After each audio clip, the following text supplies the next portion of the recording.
Hello guys, so another day, another luto ng mga auntie nyo dito sa Dubai. So for today's ganap, magluluto tayo ng mansaf, Arabic food. So marami tayo ditong ingredients, ito na nga yung binili natin kanina sa market.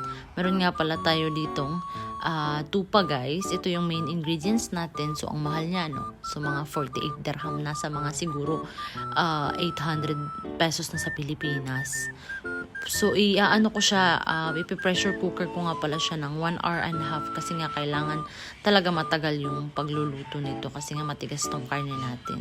Hinugasan ko lang siya ng maayos kasi nga para malinis at saka dito naman kasi sa Middle East guys, pwede naman kasing bumili kahit ano, basta sa yung karne sa market is halal naman kasi yun. So, sa aming mga Muslim, hindi na siya worried na bumili ka ng kahit saan. So, ito na nga yung karne natin. Shoulder lang pala yung binili ko guys. Ito lang na part kasi nga ang mahal niya talaga. So, wala tayong budget. So, dalawa lang naman pala din kaming kakain dito ng ate ko. Ito na nga hinihiwa-hiwa ko pero ang tigas niya talaga guys. So, meron na rin pala ako ditong mincemeat. Niluto ko na siya kanina, hindi ko na na-videohan. Nilagyan ko lang pala yan siya ng sibuyas at saka yung green peas. Tapos yung sinabaw ko naman dito is yun na yung pinakuluan ko ng karne kanina. Tapos nilunod ko na rin yung rice. Yung rice pala isino ko siya ng 30 minutes para lumambot siya kasi nga matigas-tigas tong basmati rice guys. So ito, hinalo-halo ko lang siya. Hinintay ko na maubos or maluto na yung rice natin. So ito na nga yung karne natin after 1 hour and a half na pagpapakulo. Ready na siya guys. So chinek ko lang siya if malambot na ba. So yung karne natin lumit nga ng bonggang-bongga, 'di ba?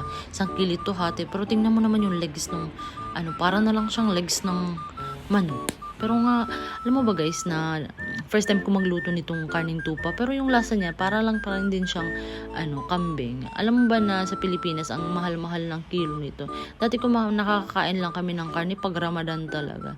Pero tingnan mo naman, ngayon kahit makakakain ka na kahit cravings lang sana all. So kaya nga sipag lang talaga kailangan mo dito guys at saka tiyaga. Magtrabaho ka lang ng bonggang-bongga, makakain mo lang din yung mga gusto mong pagkain sa buhay. So ito na nga, ang lambot na ng karne natin.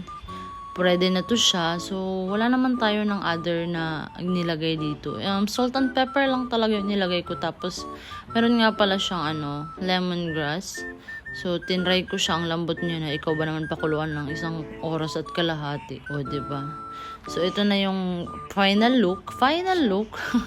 So ito na nga yung mukha ng mga pagkain natin guys. Ang sarap niya, promise. I-try nyo to guys.